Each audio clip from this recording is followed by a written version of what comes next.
Kalau mau ingin husnul khatimah, mau husnul khatimah nggak? Meninggal husnul khatimah, perbanyak amal dalam keadaan khalwat. Sebelum subuh, sebelum berangkat ke masjid, atau sebelum tidur, atau beramal sunat di rumah, perbanyak amal. Hatta harim kita nggak tahu, hatta anak kita nggak tahu kita lagi zikir apa. Kalau bisa begitu.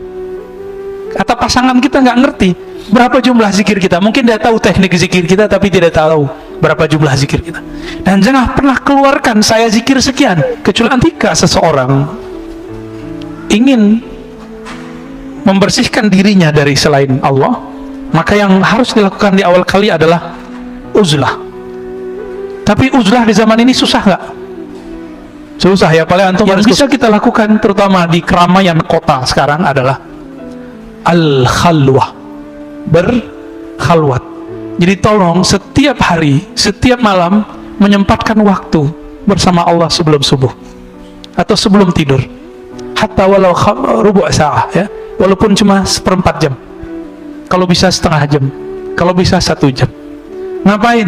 Ya zikir Quran, zikir Quran, zikir Quran, zikir sholat. Ya udah gitu aja, nggak ngapain lagi. Kita sudah tersita lama dengan handphone. Khalwat itu bersunyi-sunyi meskipun dalam keadaan ramai. Itu sifat dari orang yang kalbunya bening, ahlus safwah. Maka bisa kita bersunyi dalam diri meskipun dalam keramaian, membuang selain Allah, tapi kita lagi sedang bersama selain Allah. Antum bekerja tapi niatnya karena Allah lah. Adapun uzlah, menjauhkan diri dari manusia, ini adalah salah satu tanda-tanda dari orang-orang yang usul kepada Allah Subhanahu wa ta'ala, orang-orang yang sampai kepada Allah. Jadi siapapun sekarang yang nyerempet ke ajaran-ajaran tertentu, tapi kalau dia tulus kepada Allah, sahalallahu lahu tariqan ilal jannah, Allah mudahkan jalan dia. Surga dunia itu ilmu dan zikir, nggak ada lebih. Surga dunia cuma ilmu dan zikir. Ilmu ini cintai ilmu dan orang yang diberikan ilmu. Antum kalau cinta nggak capek-capek ngapal, ingat saja orangnya, semua ilmunya ingat. Itulah ilmunya para sahabat, itulah ilmunya Imam Bukhari. Imam Bukhari itu nggak susah-susah ngapal, dia cukup ingat, dia cinta gurunya, langsung dihafal semua. Jadi ternyata bukan itu masalah kita. Masalah kita, kolbunya anti selain Allah atau tidak. Itu masalah kita. Ketika orang berkhalwat dan beruzlah, jadi saya nggak mau gaul lah sama orang, itu namanya beruzlah juga. Ada orang beruzlah, tapi dia merasakan orang itu jahat, saya baik, saya harus menjauh darinya. Orang seperti ini disebut dengan mutakabbirun. Ini orang uzlah, tapi dalam dirinya itu setan. Setan uzlah, jadinya begitu. Semakin nambah ilmu di dalam dirinya, yang bertambah sombongnya, bertambah zikirnya, bertambah sombongnya. Maka pengetahuan yang pasti itu hanya dari Allah. Maka jangan pernah ragu. Dan itu pintunya cuma satu, al-bab al-Muhammadi, yaitu pintu Rasulullah sallallahu alaihi wasallam. Maka yang tidak melewati jalur kenabian tidak akan sampai kepada al-ma'rifah. Ma'rifatnya semu, saktinya semu, alimnya semu. Alim di sini kena stroke habis Pak Ibu. Jadi jangan hanya berakal dengan ini, dengan kecerdasan intelektual. Kita harus berpikir, berakal, sumbernya, resource-nya adalah qalbu wadih. Siapa yang beruzlah karena memandang dirinya kotor, takut merusak manusia, itulah yang disebut muslim hakiki mutawadhi. Kembali ke hadis yang sering dibaca oleh para asatis, al-muslimu man salimal muslimuna min lisanihi wa yadihi. Muslim yang hakiki, yang mutawadhi, muslim yang khawatir orang lain tersinggung oleh lisannya. Maka di dalam kitab ini, ketika kita mau beruzlah, mau hijrah, mau latihan mengenal diri, mengenal Allah, maka kita bukan mau belajar jadi orang suci, kita sedang belajar menjinakkan sifat-sifat buas yang ada dalam diri kita. Sifat sibaiyah, yang suka nyolot mulu ya, benar ya. Disitulah Al-Latif, Allah kemudian melembutkan hati. Alhamdulillah, ternyata memang benar, setiap kali orang menyebut nama Allah, Allah akan memasukkan nur ke dalam kalbunya, bertahap, bertahap, bertahap. Dan disitulah Nabi mengatakan istafti qalbak, baru sah, mintalah fatwa ke dalam kalbumu. Jadi kalau sudah dizikirkan kalbu, baru boleh dimintain fatwa Pak. Kalau belum dizikirkan kolbu, yang di kolbu itu bercampur dengan hawa nafsu, belum bisa dimintain fatwa. Istafti kolbaknya belum berlaku, mintalah fatwa ke dalam kolbumu. Kolbu itu wilayah terdalam kita, yang ketika dia berzikir dia akan mengalah. Likai la yastawiyahu syaitan biwasawisih. Apa faedah belajar tauhid yang benar? Supaya syaitan tidak mewaswaskannya, ya, mewaswaskannya. Was-was ini sekarang ternyata ketika belajar tauhidnya tidak sesuai dengan manhaj ahlus sunnah. Was-was itu sekarang nggak hanya ketika masuk suluk tarekat, tapi ketika belajar apa saja, antum kalau nggak benar tauhidnya, merasa paling benar, ini paling bahaya. Jadi was-was syaitan yang paling gawat hari ini yang masuk ke dalam kolbu manusia adalah merasa dirinya lebih benar. Yakin kita disebut ilmu yakin, ainul yakin, hakul yakin. Tapi al-yakin kullu itu milik Allah, ya. Jadi kita paling tinggi cuma sampai hakul yakin, selebihnya kita pulangkan kepada Allah. Di atas al-yakin itu namanya al-haq. Al-haq itu cuma milik Allah. Jangan pernah ambil al-haq Allah. Antum ambil al-haqnya Allah, itulah kibir yang sebenarnya. Jadi tahu sebenarnya rahasia iblis. Iblis kenapa dimurkai? Jauh sebelum dia disuruh untuk sujud kepada Sayyidina Adam, dia ingin memakaikan baju al-haq itu.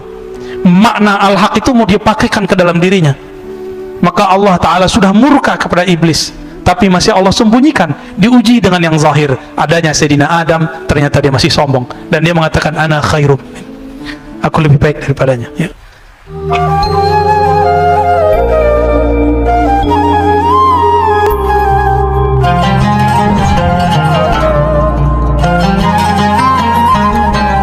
Di depan saya ada kitab judulnya Ar-Risalah Al-Qushairiyah, yang berarti risalah atau pesan-pesan dari Imam Abul Qasim Al-Qushairi. Abul Qasim Abdul Karim bin Hauzan Al-Qushairi, salah satu imam ahli hadis di zamannya, yang semenjak zaman itu sudah terjadi polemik antara kelompok Syafi'iyah, Sufiyah dengan kelompok Hanabilah, ya. Dan kalau terjadi sekarang perseteruan ini dan itu sebenarnya lanjutan dan warisan dari zaman sana, ya. Semoga Allah meridhai kita semua, amin ya rabbal alamin, ya. Mungkin sebagai pembuka, ini mohon maaf kepada pengurus masjid, bulan lalu saya ngisi kajian di sini dan ada yang memotong video, saya nggak tahu siapa yang motong, dan itu kemudian jadi fitnah, ya, menjadi penyebab kawan-kawan termasuk yang senang dengan kajian saya ataupun tidak senang bertengkar. Saya minta ampun kepada Allah jika saya menjadi penyebab antum bertengkar, dan saya berharap itu dihentikan. Siap ya, bagi yang bertengkar di dunia sosial media. Jika memang kalam saya salah, saya minta ampun kepada Allah dan saya minta maaf kepada siapapun yang tersinggung. Karena kalau antum perhatikan dari depan, itu tidak ada maksud merendahkan siapapun. Apalagi saya pernah salafi, saya tidak ada maksud untuk menyinggung salafi. Karena bagi saya kawan-kawan salafi itu mereka proses, sebagaimana saya juga proses sebelumnya. Maka saya berharap teman-teman tolong dihentikan, ya. Dari hati saya paling dalam saya berharap cukup, ya. Kita diketawain orang Allahnya sama, tapi kita mengklaim diri kita ini mewakili Allah, ini kan tidak benar. Kami bersanad kepada Rasulullah, akidah kami bersanad, akidah Asy'ariyah kami bersanad. Imam Asy'ari itu bersanad kepada Rasulullah. Imam Asy'ari mengambil ilmunya daripada imam banyak jalur. Jalur pertama dari jalur Imam Ruwaim dan Junaid. Mereka mengambil dari Imam Sarid Saqti, dari Ma'ruf Al-Kharhi, dari Daud At-Tai, Hubail Ajmi, Hasan Al-Basri, Ali bin Abi Thalib, Sayyidina Nabi sallallahu alaihi wasallam. Ini jalur spiritual. Imam Asy'ari juga punya jalur Ahlus Sunnah secara fikrah dan ilmu hadis, yaitu dari Imam Zakaria As-Saji. Beliau ngambil dari Imam Muzani, Imam Al-Karabisi, begitu juga Imam Ahmad. Maka beliau mewarisi ilmu illal, ilal. Ini ilmu yang sukar, hanya beberapa ahli hadis yang sanggup memahami bab ini. Zakaria As-Saji belum ngambil dari tadi beberapa orang tadi, dan mereka ngambil dari Imam Syafi'i ngambil dari Malik dari Ibnu Umar, dari Nafi', dari Ibnu Umar, dari Nabi. Tapi saya tidak pernah mengatakan akidah Asy'ari itu betul-betul mewakili akidah Rasulullah. Maka siapa yang mengkritik Asy'ari itu kritik ilmiah, bukan mengkritik Rasulullah sallallahu alaihi wasallam. Jika ada yang mengkritisi penampilan saya ini, bukan berarti mengkritisi Rasul sallallahu alaihi wasallam. Jika suatu saat saya berserban, nanti serban saya diejek orang, bukan berarti dia ngejek Rasulullah, dia ngejek saya. Jika saya berjenggot, lalu jenggot saya diejek orang, jenggot kambing lu gitu ya, bukan berarti orang itu ngejek Rasul. Sepakat? Tapi hari ini kawan-kawan kita karena mungkin terlalu semangat, ya kita maafkan juga, ya.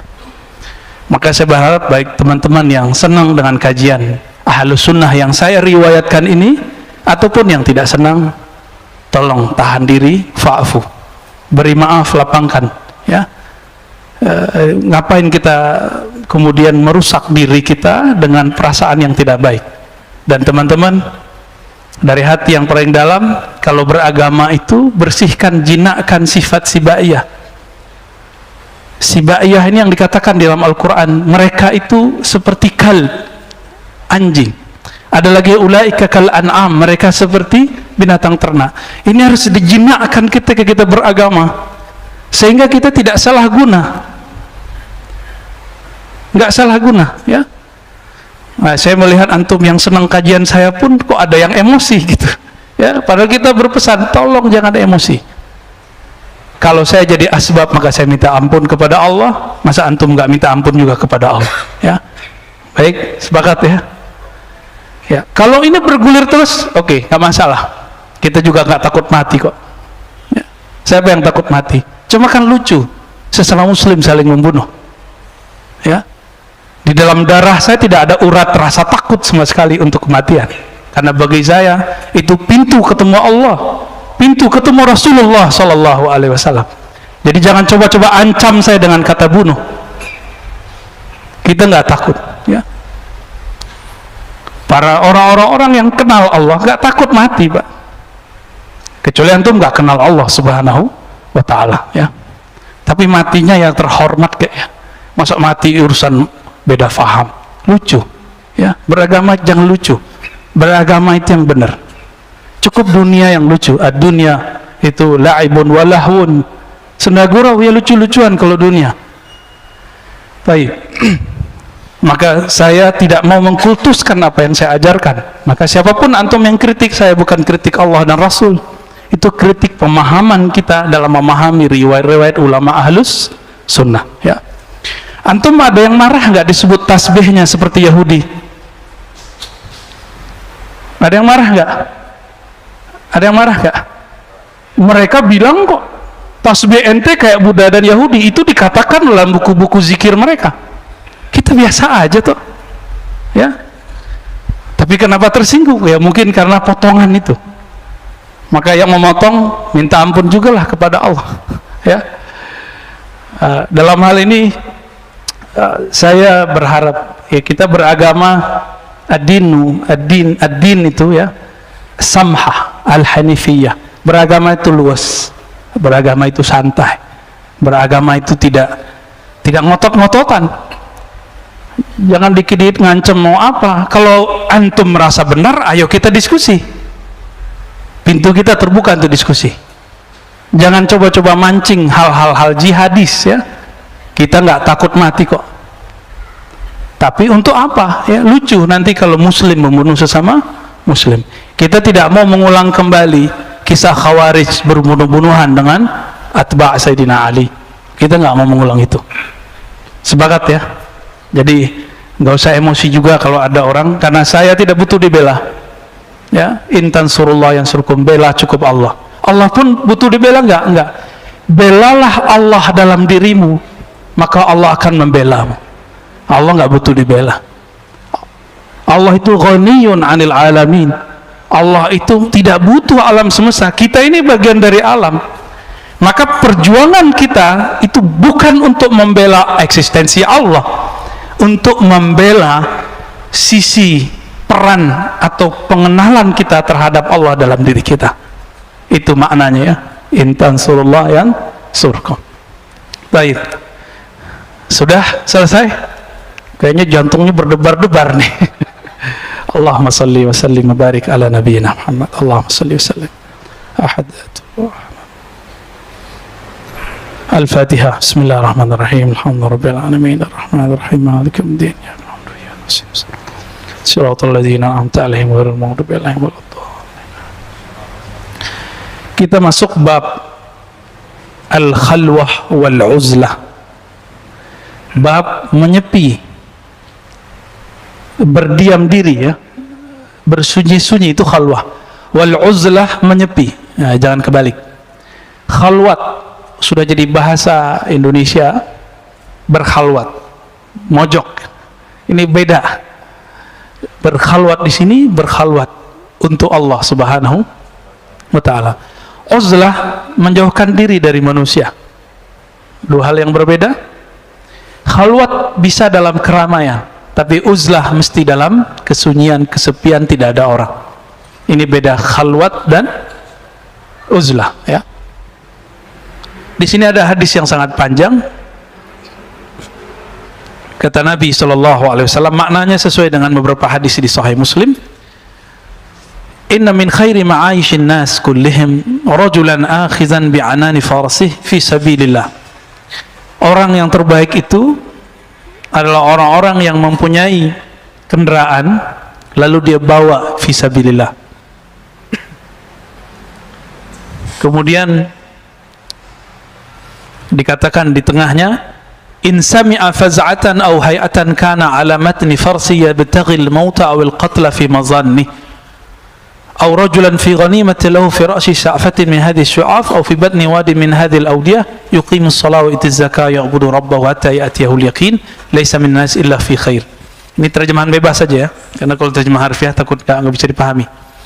Sebaik-baik orang itu yang punya kendaraan, lalu dia jadikan kendaraan itu untuk menghindari dari fitnah, kekacauan. Ngapain dia? Dia pergi ke gunung-gunung, ke tempat-tempat yang sunyi, sepi. Yuqimus shalah wa yu'tiz zakah. Dia mendirikan salat, dia menunaikan zakat, menunaikan hak-hak ubudiyah kepada Allah. Ya'bud rabbahu, dia menyembah Allah Ta'ala hatta ya'tiyahul yakin, sampai datang keyakinan. Yakin di situ artinya kematian. Laisa minan nas illa fi khair ya. Tidak ada pada manusia kecuali cerita kebaikan tentang dirinya. Qala al-ustaz, berkata imam pengarang kitab ini, al-khalwah sifatu ahli safwah. Khalwat itu bersunyi-sunyi meskipun dalam keadaan ramai, itu sifat dari orang yang kalbunya bening, ahlus safwah. Maka bisa kita bersunyi dalam diri meskipun dalam keramaian, membuang selain Allah, tapi kita lagi sedang bersama selain Allah. Antum bekerja tapi niatnya karena Allah. Antum sedang berkeramaian, macet. Coba kalau pikirannya juga macet, gawat nggak? Dibel orang dikit langsung nyolot. Ini ciri-ciri pikirannya belum berkhalwat. Maka bisa berkhalwat, mensunyikan diri dalam keramaian. Itu dia. Wal uzlah min amarati ahli al-wuslah. Adapun uzlah, menjauhkan diri dari manusia, ini adalah salah satu tanda-tanda dari orang-orang yang usul kepada Allah Subhanahu wa ta'ala, orang-orang yang sampai kepada Allah. Kapan uzlah dan khalwat ini dipakai? Imam Kushairi mengatakan, labudda lil murid fi ibtida'i sulukihi aw halihi. Murid itu di awal dia belajar mengenal Allah, ini bukan belajar sekedar belajar biasa. Bahkan mungkin sama ya, semua ilmu barangkali. Seorang murid jika ilmunya ingin mantap, maka dia harus terbebas dari semua gangguan. Sepakat nggak? Maka orang yang terlalu semangat, dia kuliah misalnya 2 sekaligus, biasanya mateng nggak? Nanggung di sini, nanggung di sana, walaupun dapat double degree. Biasanya begitu. Kecuali orang-orang yang dirahmati Allah. Ya. Atau misalnya, mohon maaf, antum menikah sambari kuliah, maksimal nggak kuliahnya? Atau menikah sembari nyantri, itu kiainya kira-kira bilang apa? Pulang aja, pulang aja tong, urus binimu gitu. Kira-kira seperti itu. Berat masalah ini.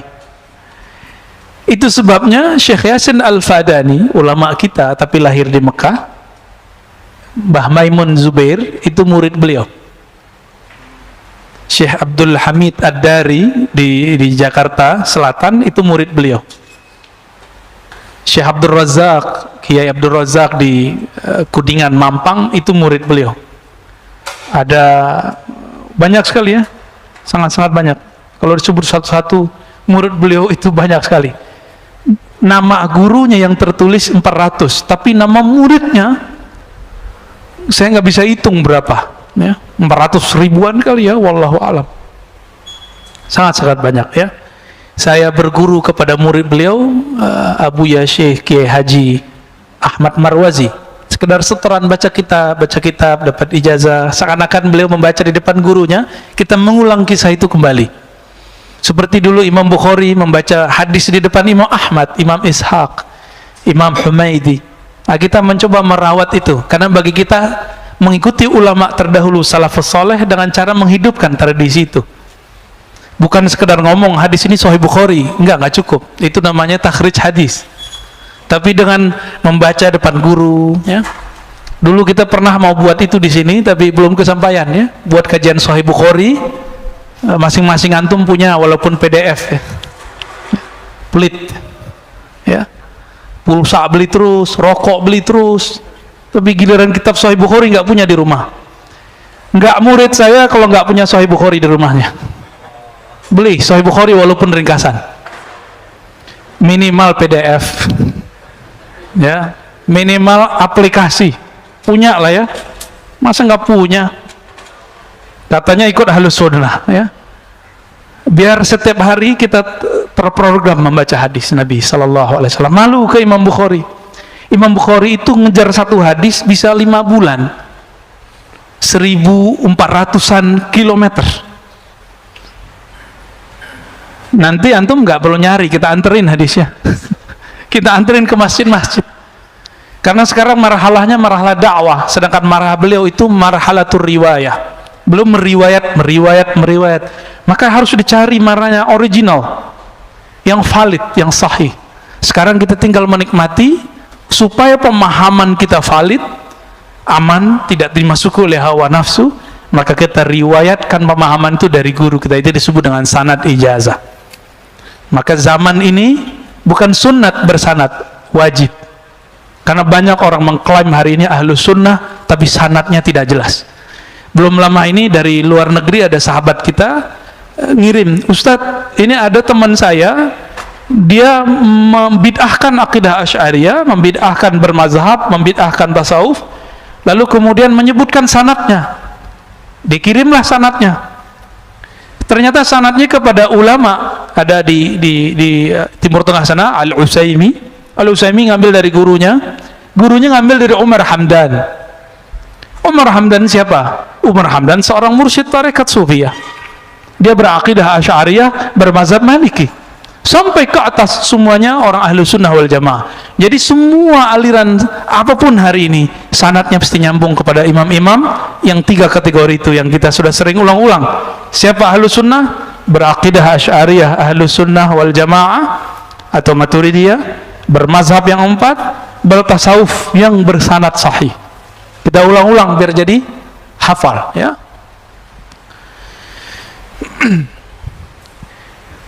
Ketika seseorang belajar lalu ada pikirannya pecah, bisa konsentrasi nggak? Maka Maulana Syekh Yasin Al-Fadani itu telat menikah. Untungnya Allah panjangkan umurnya, maka beliau bisa merawat anak-anaknya plus murid-muridnya. Umurnya panjang Allah. Karena nggak bisa lepas dari handphone, maka kita harus memanage anak pakai handphone. Jadi nggak dilarang, nggak haram, ya. Kayak gini nih contohnya kan, yang nggak dilarang, tapi harus pinter-pinter mainnya, ya. Kadang-kadang anaknya dilarang main handphone, dia main handphone depan anaknya, sama aja. Sama kayak ngelarang anak ngerokok, kita ngerokok depan anak, bohong itu namanya. Taib. Apalagi belajar ilmu kerohanian, ilmu ma'rifatullah. Jadi minimal kalau antum nyantrinya nyantri muakkad. Jadi nyantri itu ada dua sekarang. Nyantri muqayyad, muakkad. Ada yang muqayyad. Muqayyad itu sudah terikat di satu institusi. Gak mungkin di umur-umur begini udah susah, ya. Bener. Maka sekarang santri namanya santri muakkad, temporal, 2 jam aja, 1 jam aja, mulai maghrib sampai isya, lumayan. Kan jalannya ini yang Allah lihat. Antum itu datang ke sini kena macet, ya kena hujan, ini yang dilihat oleh Allah. Itu yang dilihat oleh Allah. Maka rasakan getaran-getarannya kalau kita ikhlas lagi jalan. Walaupun antum ikut ajarannya mungkin belum benar, bahkan ikut ajarannya yang kurang pas, tapi karena tulus nanti Allah bimbing, tenang aja.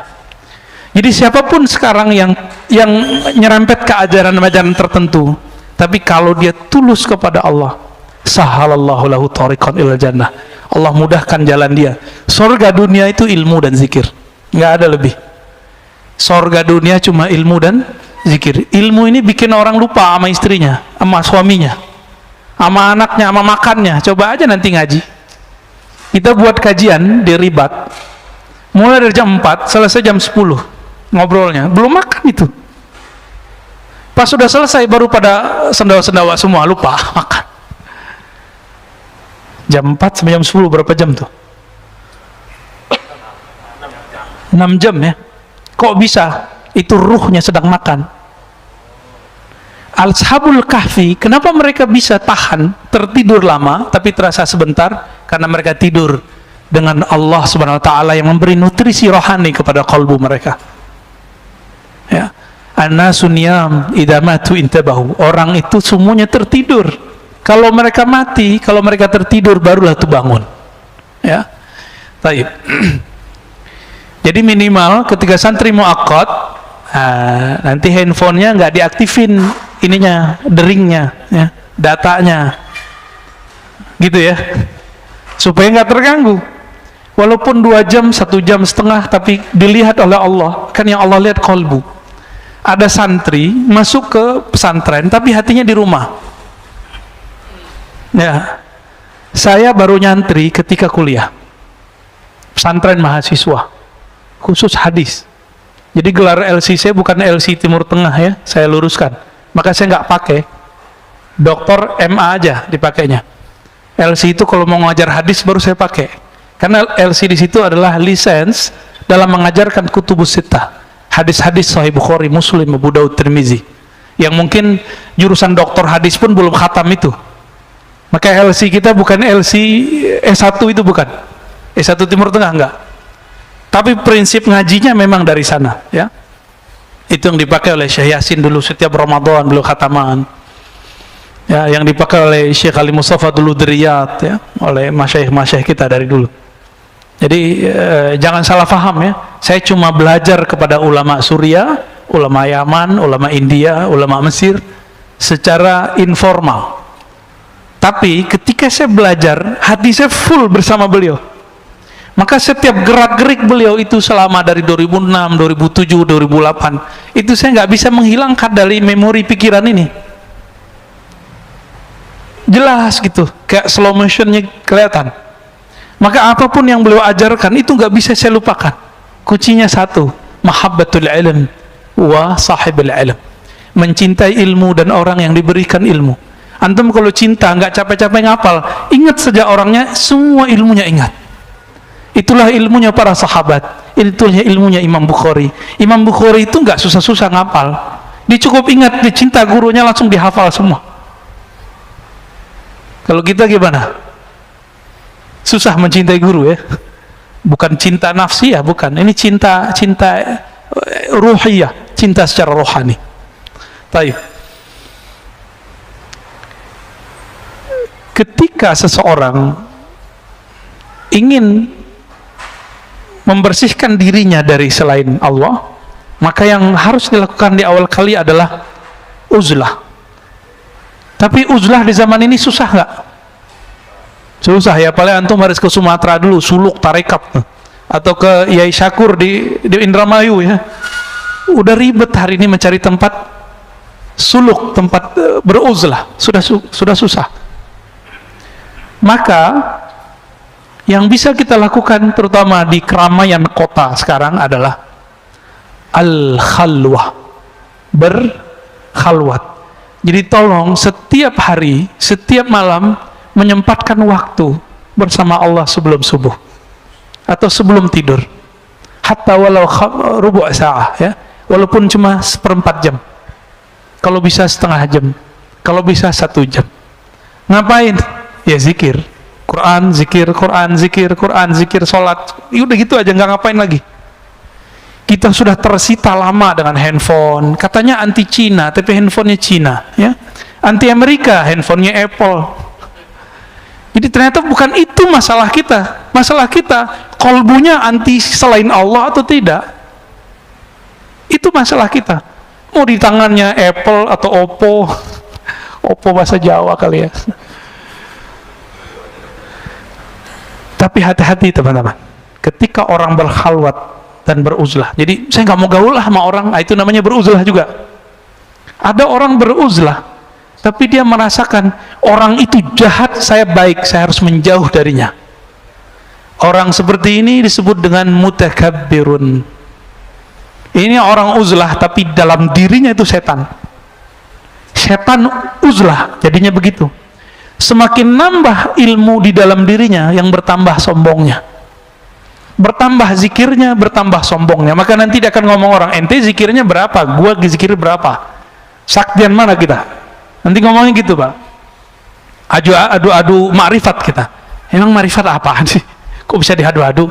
Ma'rifat gak bisa diadu Pak. Yang bisa diadu nih, ini bisa diadu nih ya, isi otak bisa diadu, yakin bisa diadu, ma'rifat gak bisa diadu, karena langsung ma'rifat itu yang disebut al-haq. Jadi kalau antum baca Al-Quran, al-haqqu min rabbika fala takunanna minal mumtarin, al-haq dari Allah itu ma'rifat, artinya pengetahuan yang pasti itu hanya dari Allah, maka jangan pernah ragu. Dan itu pintunya cuma satu, al-bab al-muhammadi, yaitu pintu Rasulullah sallallahu alaihi wasallam. Maka yang tidak melewati jalur kenabian tidak akan sampai kepada al-ma'rifah. Ma'rifatnya semu, saktinya semu, alimnya semu. Alim di sini kena stroke habis Pak, bener nggak? Antum mau banggain hafalan, kena stroke habis, nggak bisa ngapa-ngapain, nggak bisa banggain ini. Banggainnya harus ilmunya ilmu qalbu. Maka dalam Al-Quran selalu kalimatnya lahum qulubu ya'qiluna biha, mereka punya hati yang mereka berakal dengan si qalbu. Jadi jangan hanya berakal dengan ini, dengan kecerdasan intelektual. Kita harus berpikir, berakal, sumbernya, resource-nya adalah qalbu ya.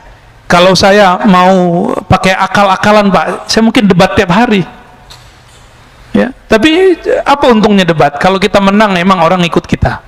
Kan enggak bakal ya. Orang kalau kalah debat, egonya yang main, gengsi ya gitu. Itu yang terjadi, nauzubillah min dzalik.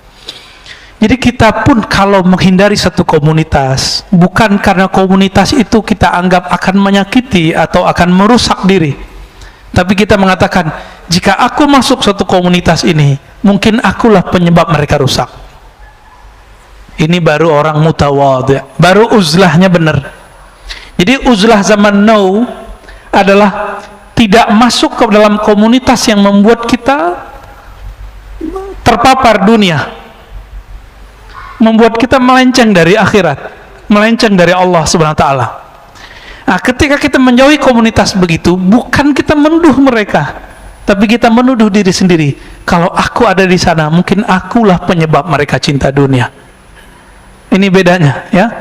Maka hati-hati, ini banyak setan itu bisa masuk Pak ke dalam diri para pengamal tarekat, bisa masuk kepada dokter, profesor, bisa masuk ke ustadz, bisa masuk ke siapa aja. Kalau nggak begitu, mana mungkin Sayyidina Adam bisa tertipu? Nabi Adam, Nabi kita, kakek kita semua. Maka ini keturunan Nabi semua kan? Cuma Nabi Adam, bukan Nabi Muhammad.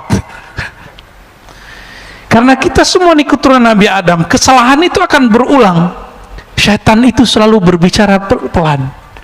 Syaitan itu selalu berbicara tulus. Dia jual ketulusan dan dia jual keilmuan. Maka syaitan akan menjual keyakinan. Karena dia pernah mengalami ujian keyakinan ribuan tahun beribadah di langit dan di bumi, sehingga Allah angkat dia setara dengan malaikat.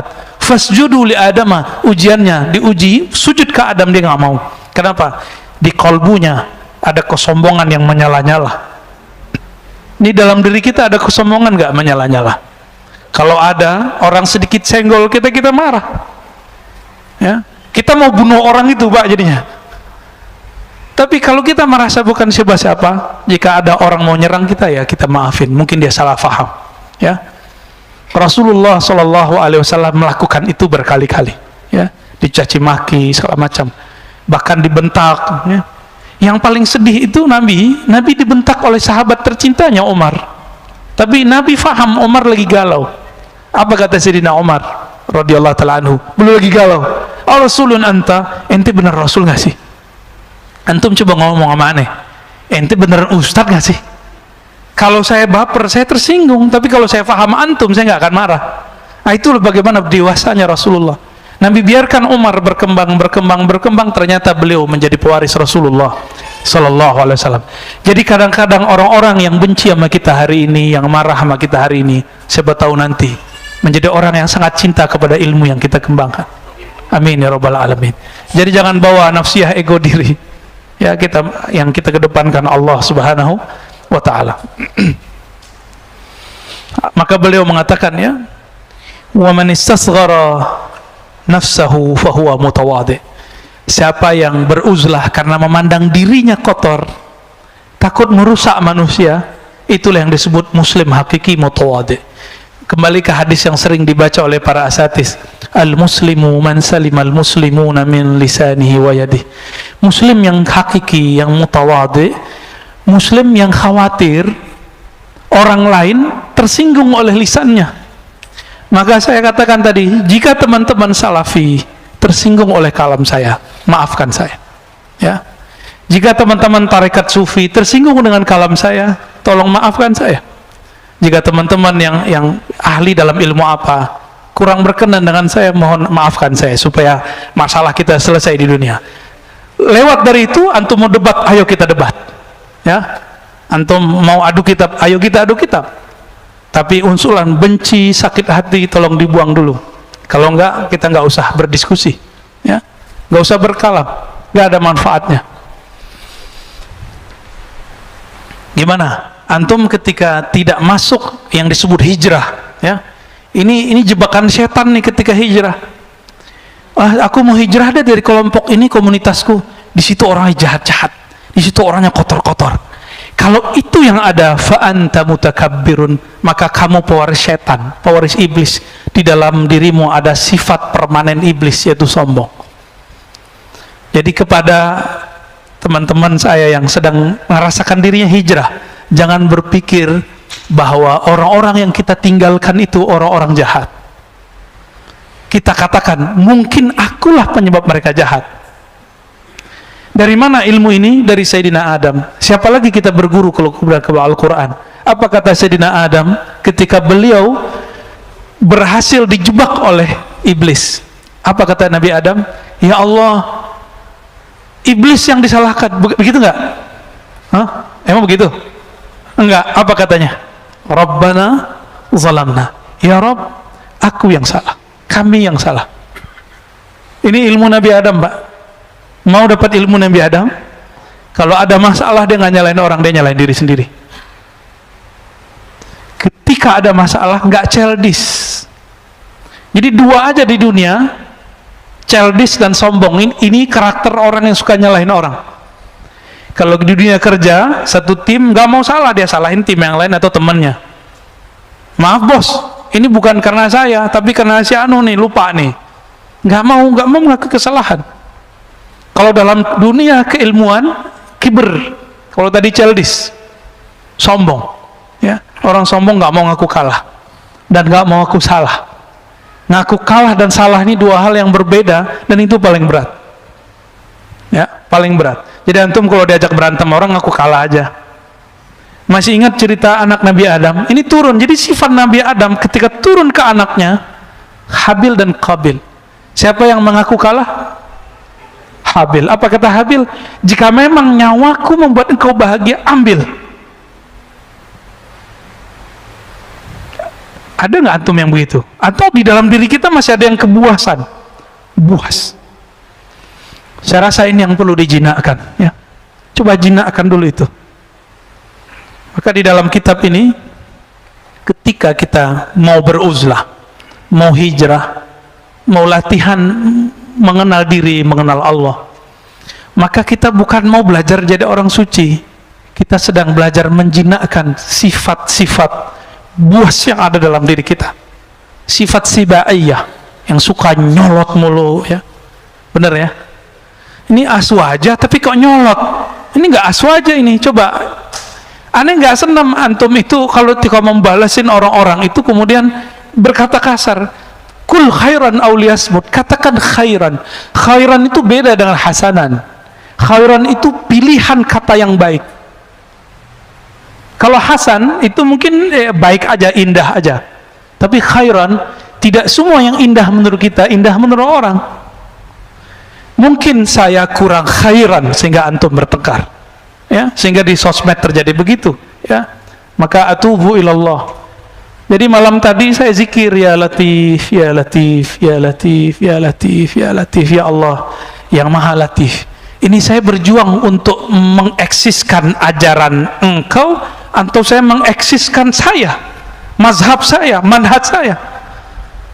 Disitulah Al-Latif. Allah kemudian melembutkan hati. Alhamdulillah, ternyata memang benar. Setiap kali orang menyebut nama Allah, Allah akan memasukkan nur ke dalam kolbunya. Bertahap, bertahap, bertahap. Dan disitulah Nabi mengatakan istafti qalbak, baru sah, mintalah fatwa ke dalam kolbumu. Jadi kalau sudah dizikirkan kolbu, baru boleh dimintain fatwa, Pak. Kalau belum dizikirkan kolbu, yang di kolbu itu bercampur dengan hawa nafsu, belum bisa dimintain fatwa. Istafti kolbaknya belum berlaku, mintalah fatwa ke dalam kolbumu. Kolbu itu wilayah terdalam kita, yang ketika dia berzikir dia akan mengalah. Nggak apa-apalah ngaku kalah, ya. Kalah debat nggak apa-apa, saya nggak marahin antum kok, ya. Kalau mau buat forum-forum perdebatan ilmiah, teman kita Ahlus Sunnah banyak yang siap berdebat, ya. Nanti bukan aneh yang maju, ya, aneh nggak pintar debat. Yang pintar debat tuh banyak, ada Buya Asfi, Kiai Ma'ruf Khazin, ya, Habib Geis, itu jago-jago semua tuh. Kalau kita ngaji-ngaji kitab biasa aja, ya. Mau ngaji ayo. Banyak, ya, banyak yang mau debat. Karena itu memang jihad mereka di situ. Mereka berjihad di wajadilhum billati hiya ahsan. Berjihadlah dengan cara yang, berjidallah dengan cara yang ahsan. Taib.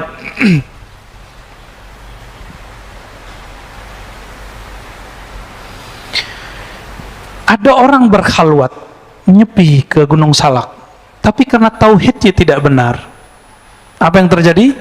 Keluar-keluar jadi nabi. Ya, nah ini masalah ini. Maka kata beliau, "Wa min adabil uzlah ayyuhassila min al-ulum ma yusahhih bihi uqada tauhidih." Salah satu yang paling awal sebelum orang masuk ke dunia suluk, dunia khalwat, dunia tarekat sufi, wajib belajar ilmu akidah. Maka di Mesir itu hikayat dari beberapa sahabat saya, kalau ingin talqin, beberapa syekh mewajibkan belajar akidah tauhid dengan metode sifat 20 supaya nanti nggak ngaku jadi Tuhan atau ngaku jadi Nabi minimal. Tapi seru juga ya, naik pangkat ya. Manusia biasa, wali aja belum, udah jadi nabi. Wali aja belum ketahuan, Pak, udah jadi nabi. Canggih nggak tuh? Canggih itu ya. Itu gimana nasibnya itu orang tuh? Yang sudah naik pangkat itu. Ya. Likai la yastawiyahu syaitan biwasawisih. Apa faedah belajar tauhid yang benar? Supaya syaitan tidak mewaswaskannya. Ya.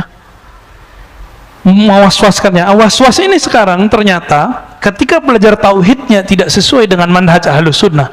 Waswas itu sekarang nggak hanya ketika masuk suluk tarekat, tapi ketika belajar apa saja, antum kalau nggak benar tauhidnya, merasa paling benar, ini yang paling bahaya. Jadi waswas syaitan yang paling gawat hari ini yang masuk ke dalam kolbu manusia adalah merasa dirinya lebih benar. Yang paling benar siapa? Allah. Akhirnya mereka berpikir kita ini nggak yakin dengan apa yang kita ajarkan. Kita yakin. Yakin kita disebut ilmu yakin. Ainul yakin, haqqul yakin. Tapi al-yakin kullu itu milik Allah. Ya. Jadi kita paling tinggi cuma sampai haqqul yakin, selebihnya kita pulangkan kepada Allah. Di atas al-yakin itu namanya al-haq. Al-haq itu cuma milik Allah. Jangan pernah ambil al-haq Allah. Antum ambil al-haqnya Allah, itulah kibir yang sebenarnya. Jadi tahu sebenarnya rahasia iblis. Iblis kenapa dimurkai?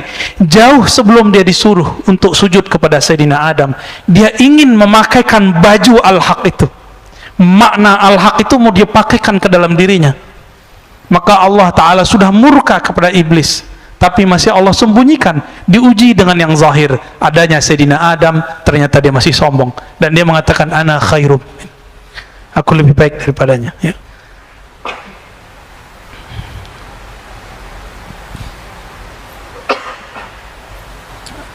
Bapak saudara makan Allah, ini bagian akhir yang mau saya sampaikan. Kalau mau ingin husnul khatimah, mau husnul khatimah nggak? Meninggal husnul khatimah, perbanyak amal dalam keadaan khalwat. Sebelum subuh, sebelum berangkat ke masjid, atau sebelum tidur, atau beramal sunat di rumah, perbanyak amal. Hatta harim kita nggak tahu, hatta anak kita nggak tahu kita lagi zikir apa. Kalau bisa begitu.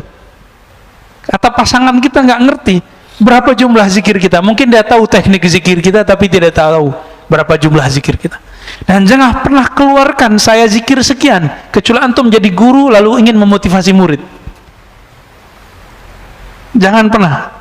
Suatu kali ada seorang datang kepada Imam Abu Yazid Al-Bustami dan mengatakan, sumtu 20 sana ya Syekh. Wahai tuan guru, aku sudah berpuasa 20 tahun. Apa kata beliau? Aftarta, kamu baru saja berbuka. Karena orang selevel dia 20 tahun berpuasa, seharusnya sudah masuk level puasa batin.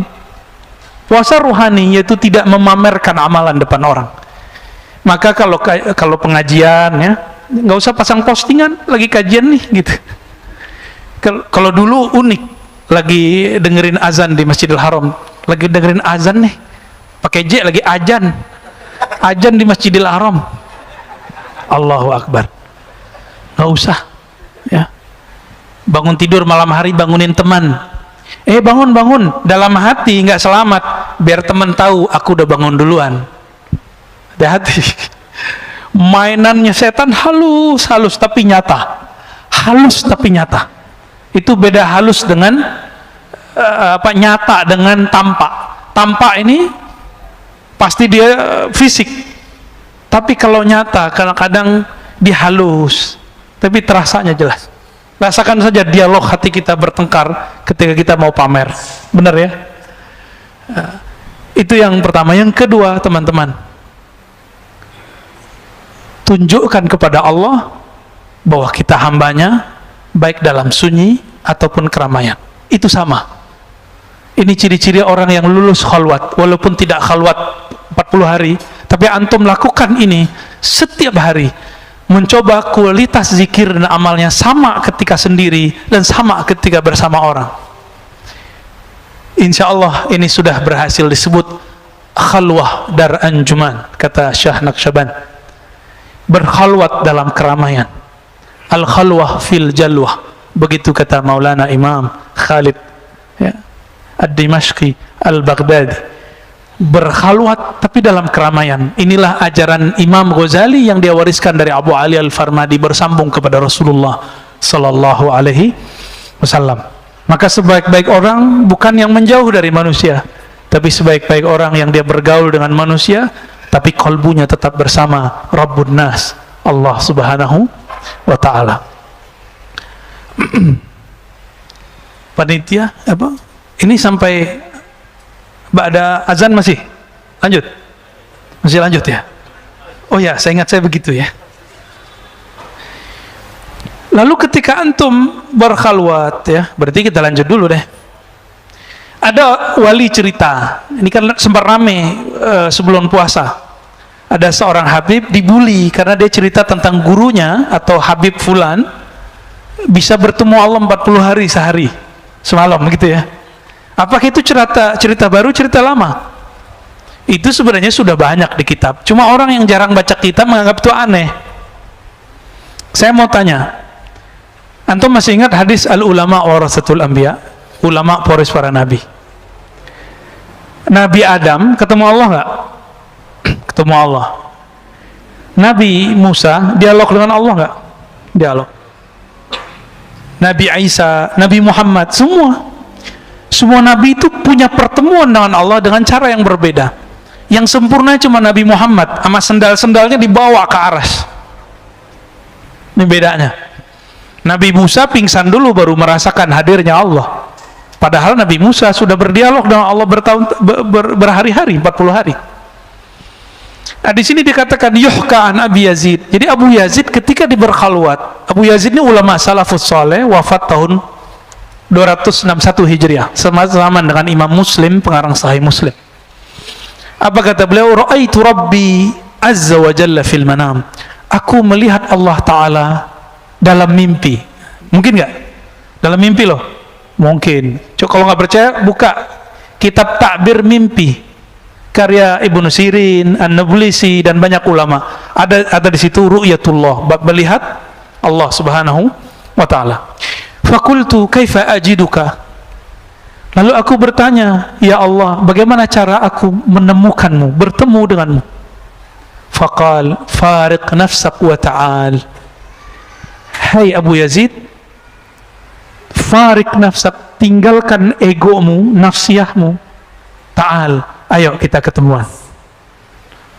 Maksudnya apa? Maka yang menghalangi kita dengan Allah itu apa?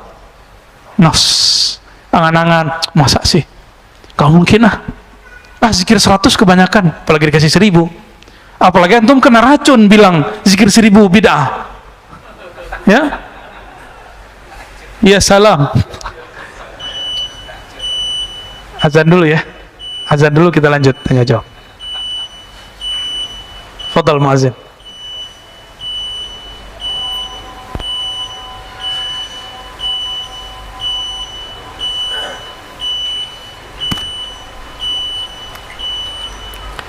Allahu akbar, Allahu akbar. Allahu akbar,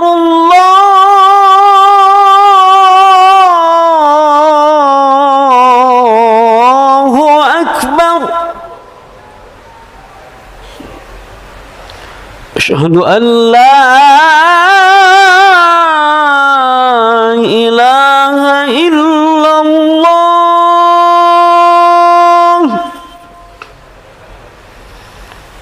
Asyhadu an la ilaha illallah.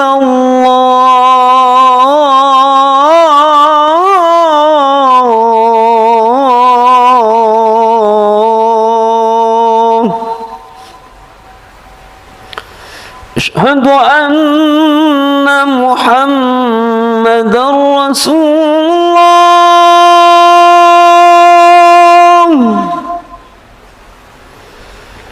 Asyhadu anna Muhammadar Rasulullah.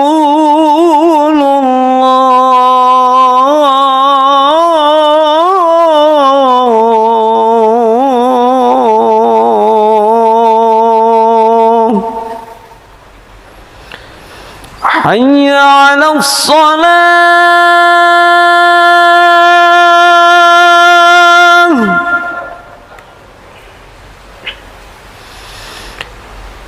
حي على الصلاة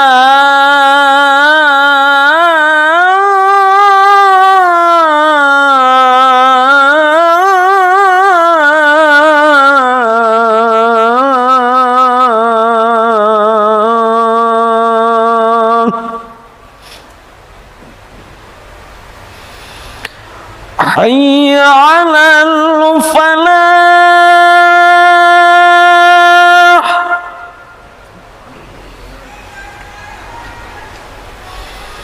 حي على الفلاح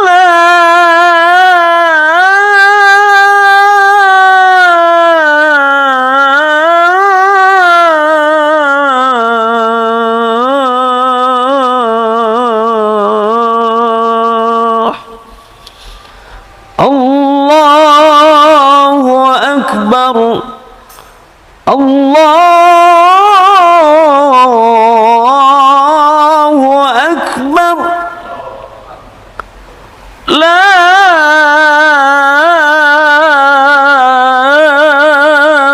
إله إلا الله الله رب هذه رضيت بالله ربا والإسلام حسين الحمد لله رب العالمين. Taib. Kita lanjutkan sedikit lagi. Imam Abu Ali Ad-Daqqaq, mursyidnya Imam Al-Qushairi, berpesan kepada beliau, ilbas ma'an nas ma yalbasun. Kalau kamu ingin mengikuti petuah uzlah yang sesuai dengan zaman kontemporer, zaman sekarang, zaman now ya, hijrah zaman now. Gimana? Ilbas ma yalbasun, pakailah yang mereka pakai. Berkendaralah dengan apa yang mereka kendarai. Maka beruzlah itu bukan berarti menanggalkan perangkat-perangkat hidup, itu fasilitas, pakai aja. Ya, kita nggak dilarang pakai itu, yang penting halal. Ya, ilbas ma yalbasun. Ya, mereka bisa pakai mobil mewah, antum pakai mewah boleh. Tapi jangan nunjukkan nih lo Islam bisa pakai, nggak, Islam nggak perlu digitu-gituin, nggak perlu dikasih-kasih tulisan Islam itu mewah, nggak perlu juga. Ya, jadi kita ketika membuat tulisan-tulisan kaligrafi nampilin di perangkat-perangkat kita punya kita, bukan tujuannya untuk menunjukkan Islam begini loh, nggak. Terlalu kendil Islam kalau kita yang menerjemahkan. Ya, ilbas ma yalbasun, ya pakai apa yang mereka pakai. Jadi bukan berarti menanggalkan sisi manusiawi kita, enggak.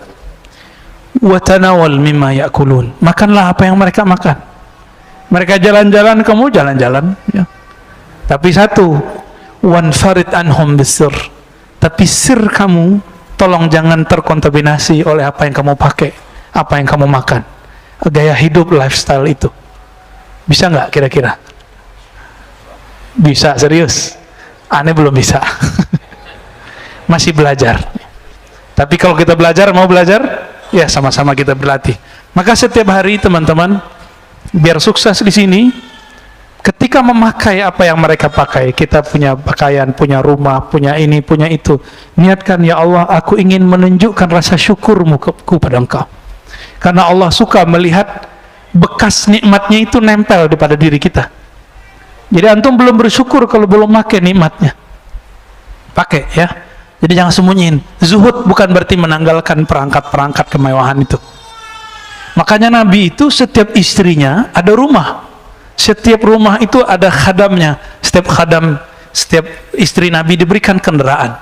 Jadi Rasulullah tuh kaya, Pak. Antum kuat nggak? Punya istri 9, masing-masing punya pembantu, punya rumah, lalu punya kendaraan yang terbagus di zamannya. Kendaraan Rasulullah paling bagus loh, Pak, sekarang. Paling bagus, nggak ada yang lebih bagus dari kendaraan Rasulullah. Kalau sekarang ya Mercy lah, BMW. Sekarang apa yang bagus? Kayaknya ada yang lebih bagus lagi. Itu pakai Nabi. Jadi Nabi nggak main-main juga. Itu fasilitas dari Allah Subhanahu Wa Taala. Tapi kalbu beliau tidak pernah nyantol kepada dunia. Ya. Terus kemudian apa kata beliau? Sami'tuhu yaqul ja'ani insan, kata Imam Abu Ali Ad-Daqqaq. Suatu kali ada orang datang kepadaku, perjalanannya jauh dan ingin disebut sebagai orang suluk, orang sufi, orang kenal Allah, orang zuhud. Apa kata beliau? Laisa hadzal hadis min haythu qat'il masafa wa maqasatil asfar. Wahai anakku, yang disebut bersuluk menempuh jalan mendekatkan diri kepada Allah bukan dengan kamu jalan jauh begini, bersusah payah begini, tapi farik nafsak walau bi khatwah. Coba kamu tinggalkan dirimu, egomu walaupun satu langkah. Setiap hari belajar pelan-pelan, pelan-pelan. Kita dikatain orang nggak balas ngatain. Nah, itu salah satunya, Pak. Ya, saya lagi belajar itu juga. Ya, mau sama-sama belajar kita. Ya. Jadi kita nggak akan menjadikan diri kita ini presentasi dari Islam yang sebenarnya. Kita sedang berusaha supaya sampai kepada hakikat keislaman itu. Kemudian faqad hasala maksuduk. Kalau kamu sudah setiap hari melangkah menjauh dari egomu, itulah hakikat Nabi Adam. Hadza maksuduk. Inilah maksud tujuanmu. Itulah ilahi anta maksudi wa ridhaka matlubi. Nabi Adam ketika dijebak oleh iblis laknatullah alaih, beliau tidak mengatakan ente terlaknat wahai iblis. Apa kata dia? Ya Rob, aku yang salah. Kalau engkau tidak ampunkan kami akan menjadi orang-orang yang ya, fa illam taghfir lana lanakunanna minaz zalimin. Kami akan selalu berbuat salah. Maka kita tutup kajian kita pada malam ini dengan doa Nabi Adam. Rabbana zalamna anfusana wa illam taghfir lana wa tarhamna lanakunanna minal khasirin. Ya Allah, kami banyak salah karena kami orang kemudian berprasangka, karena kami kadang-kadang orang kemudian salah memahami agama ini. Ampunkan kami ya Allah. Jika engkau tidak mengampuni kami ya Allah, tentu kami jadi orang zalim.